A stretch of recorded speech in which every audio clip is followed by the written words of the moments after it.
Yeah, so I'm definitely not going to talk about chemistry. And I'm going to spill a little bit of optimism on you because we've had good experience with oligos at the FDA. Okay. So my talk represents 26 years of oligonucleotide IND submissions and marketing submissions for drug development from the regulatory perspective at FDA.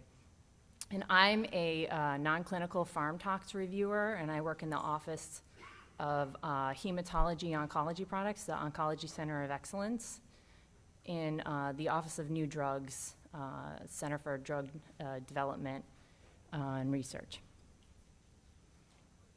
And this is just a quick disclosure. Can't see this. My views do not represent those of the agency, basically. So overall, the number of INDs submissions over the past few decades in the we've had a number of them in the oligo space. And I'm just going to provide a quick description, the statistics of our database to provide an overview, also give the genotox experience as an example to show the applicability of our database. And so the Pharm Tox subcommittee at CDER, OND, has created a non-clinical database to capture the experience of all of the oligonucleotide applications to gather an idea of what's happening in this field.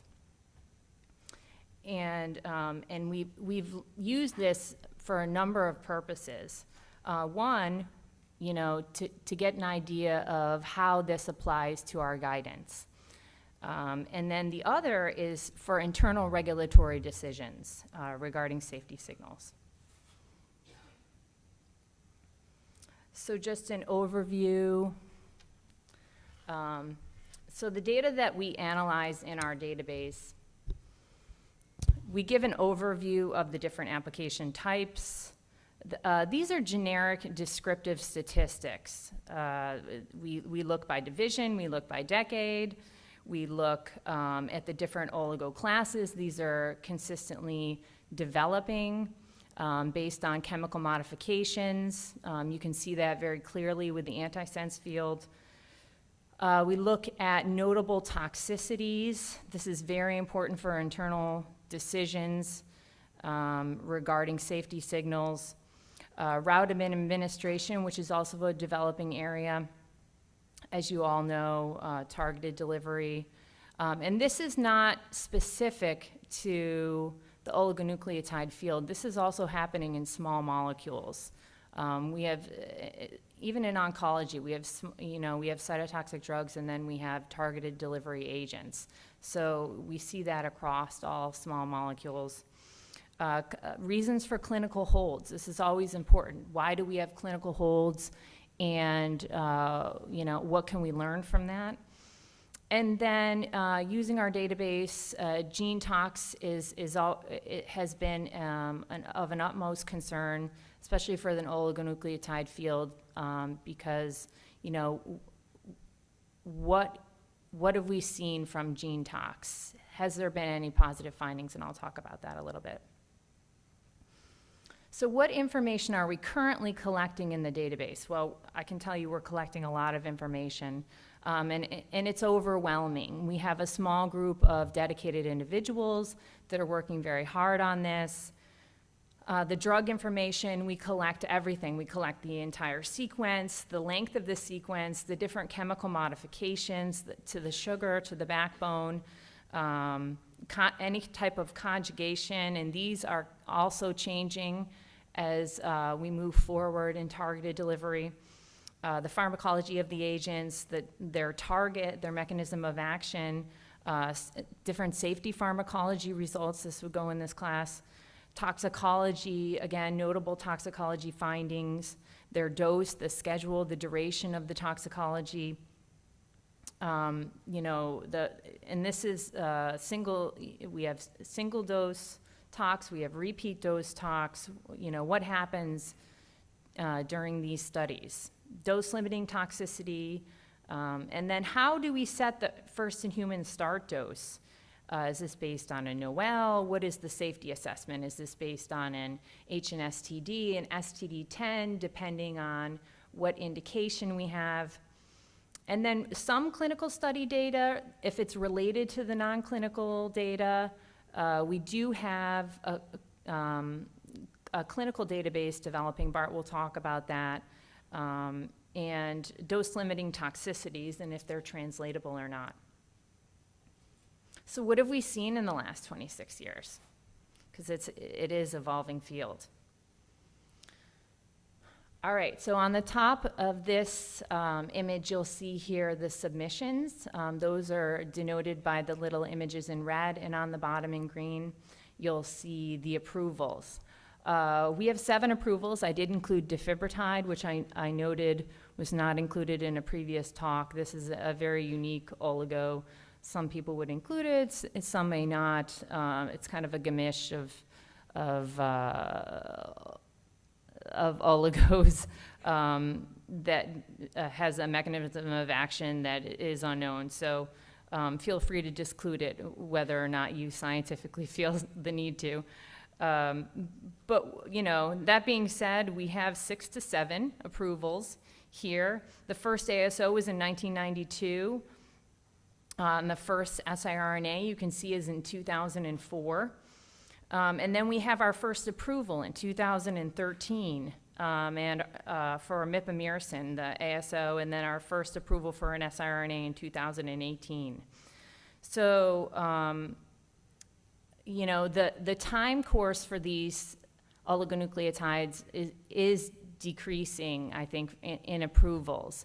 An average small molecule takes 20 years to get approved, and here we have patiersin that just had a 14-year time span. If you look in 2016, which was a benchmark year for oligonucleotides in terms of drug approval, almost half of our drug approvals for oligos were in 2016, if you count defibrotide. We have atiplopyrin, nuanirsin, or Spinraza, and in 2017, this graph shows all of the CDER drug approvals by year from 1993 to 2017. We had 34 new small molecule NME approvals. 12, you know, overall we had 46, but 12 of them were monoclonal antibodies. But 34 NME NDAs. And so during that year, if you go back, we had 3 NDA submissions. So, you know, we'll see what happens with those. But in 2018 so far, you know, we've had 40 NDA NME submissions, and one of which was the first siRNA. And this was very exciting because you know, it was the first in its class for siRNAs, and I think, you know, based on what I said before, you know, the lifespan of these oligonucleotides is shortening. So, you know, overall, what we can see here. Oh, actually, we tweeted about it too. so we have. This is our news release from FDA for the siRNA approval, and then here we tweeted about it twice. FDA drug information for peripheral nerve disease caused by hereditary transthyretin-mediated amyloidosis, and then the media affairs. FDA approves a first-of-its-kind targeted RNA-based therapy to treat a rare disease. And I think what you'll see from my data is that oligonucleotides are used a lot for these rare diseases in these targeted agents. So the number of oligonucleotides in CDER, if we take a look, from 1992 to 2017, it is increasing over time. The total number that we have so far have captured in our database is approximately 280 submissions. We have 222 unique oligonucleotides, so some of these are used for different indications. We have 13 NDA submissions, 7 approvals. 2015, we had a peak year with 37 IND submissions, and this trend is continuing through 2018. If you look at the distribution of oligo submissions by oligo class, the largest percentage here we still have is second generation PS ASOs, followed by siRNAs, and other first generation ASOs, but other third generation ASOs. We have the antagoners and agamers. And here, the way we classify them is also evolving, and we're open to discussion about this. Really we have the duplex RNAs, and we can think about future classification by structure or mechanism of action. They're structurally different, right? If you think about the antagoners and the mimics, really they're grouped together here we've grouped them together here over the past decade because their action is mediated through a microRNA mediated pathway. And that's really due to the growth of knowledge in this field. But when you think about them in terms of a market, they're very, very, very different, and their structure is very different. So when we look at them as a distribution by decade, you can see that the mimics and the antagoners have had the most growth. But if you were to separate them out, they're also different. I'm not going to do that here for proprietary information reasons, but you can see that they are growing. You can also see that the evolution of the different ASOs. This is basically due to the change in the chemical modifications. siRNAs are also growing. The field in general is growing. You can see from 1992 to 2018. But really what we want to think about is what does this mean? So let's think about where these oligos are getting submitted. How are we getting them in, and where are they going? What is industry doing with them? So the distribution of oligo submissions to different review divisions, a large majority of these oligonucleotides actually come into my office, the Office of Hematology and Oncology Products, which is now called the Oncology Center of Excellence. We also get a large majority to the different rare genetic diseases, namely neurology products, Division of Transplant and Ophthalmology products. Cardiorenal gets a large majority of these products.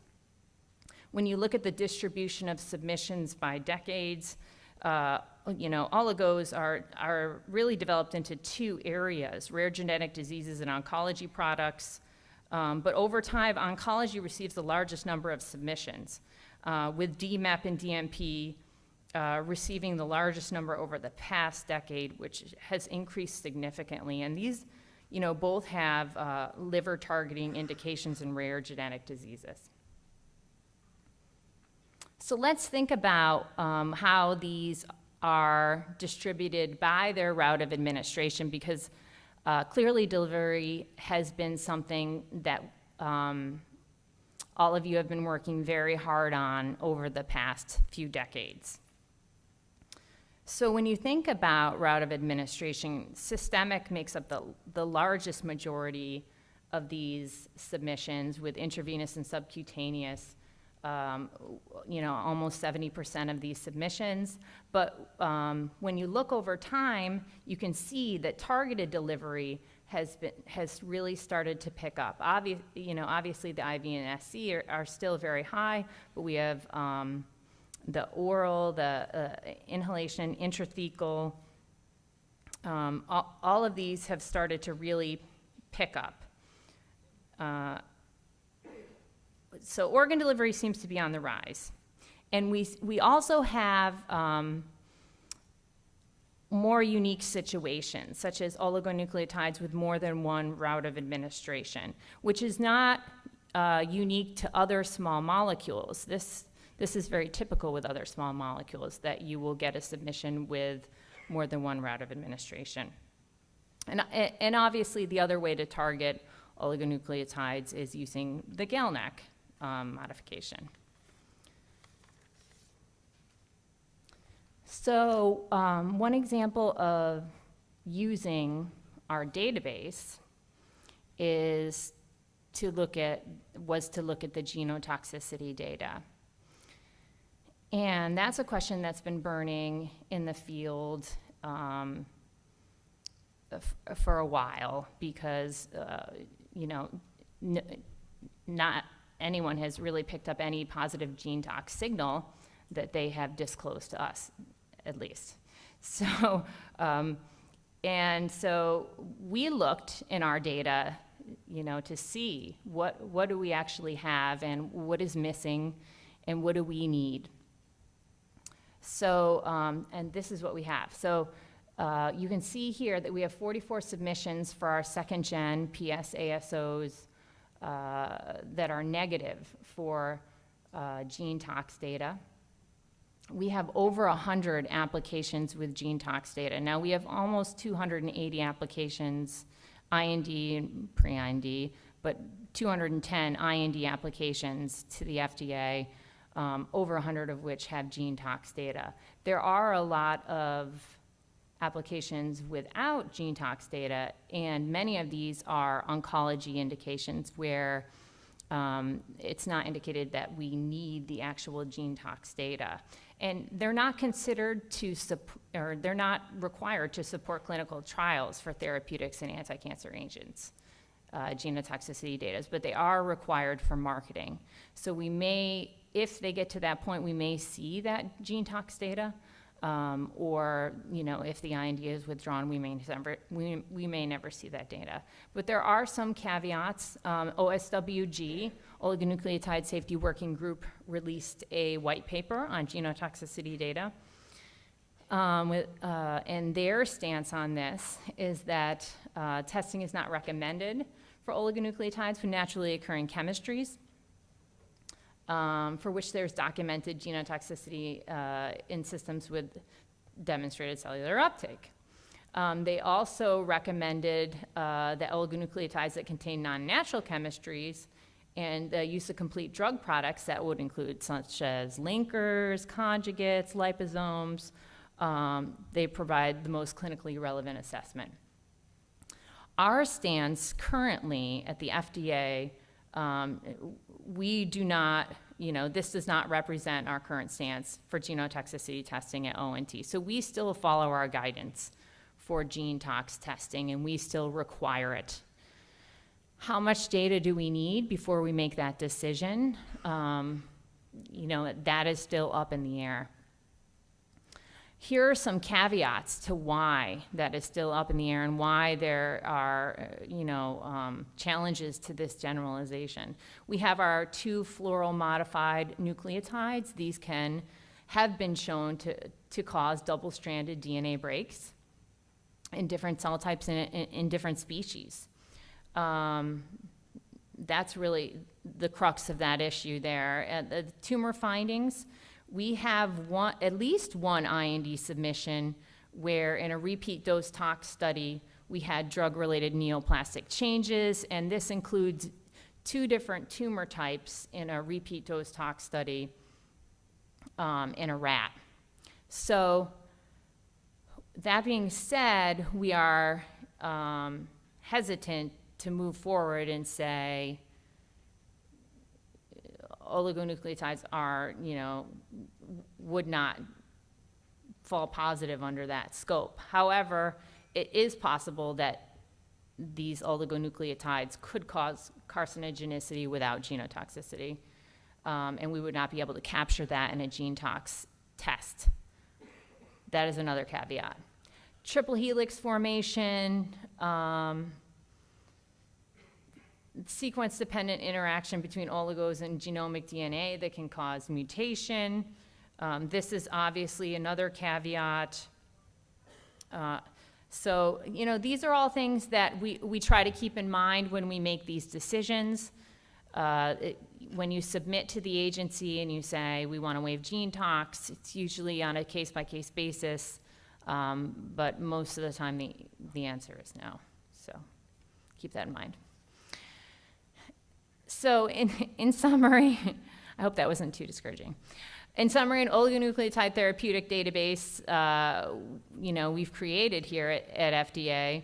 We're using it in general to learn from past experience, to monitor safety trends, to look for future safety signals.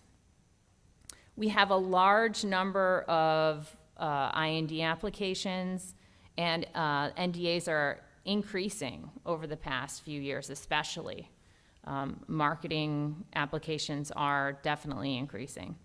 Submissions span a large variety of oligo classes. I think you saw that in our pie graph there. The changing trend in oligo class and route of administration over the years reflects the advance in chemistry, and certainly the need for targeted delivery. And currently, our database has not identified any trend in gene tox safety signals, and we will continue to monitor that. One thing that we really want to do moving forward, obviously we're going to continue to record all of this data and monitor for safety signals and emergent issues, and then use this to develop regulatory issues. But we also would love to hear from industry on ways that we can use our database to interact with you and to interact with academia, so that we can identify issues maybe before they become relevant. So, you know, what we see is positive data, but what we don't see is the negative data. And so if you know of things that we should be looking for, you know, hit me up and let's discuss. So I just want to end this presentation by giving you a much more granular idea of what we are looking for in the database. These are all the columns. There are a few missing, but these are most of the columns that we are looking at in the database. Of interest, you know, that I did not mention before, we're looking at impurities. Impurities are a hot topic. There's a white paper that was released. We get a number of consults on this. What are the threshold for impurities?